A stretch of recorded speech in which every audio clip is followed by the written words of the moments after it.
சின்னந்தானே பணம், அது உங்ககிட்ட நிறைய இருக்குது. அந்த பாவச்சுமைய நான் சுமந்துக்கிட்டு உங்களை எல்லாம் ரட்சிக்கலாம் அப்படின்தான் இந்த ஏற்பாடு. ஏய், நலவாகும் பாவமே, பணம் பாவத்தில் அடையாளம், அருளோட மறுவு தெரியுமா?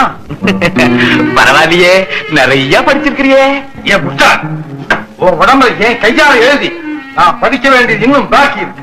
ஒரு தவறு செய்தால் அதை தெரிந்து செய்தால் அவன் தேவன் என்றாலும் விடமாட்டேன். உடல் உழைக்க சொல்வேன், அதில் பிழைக்க சொல்வேன்.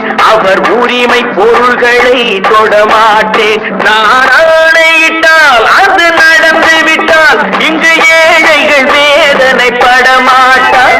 உயிர் உள்ளவரை ஒரு துன்பமில்லை, அவர் கண்ணீர் கடலிலே விழமாட்டார். அவர் கண்ணீர் கடலிலே விழமாட்டார்.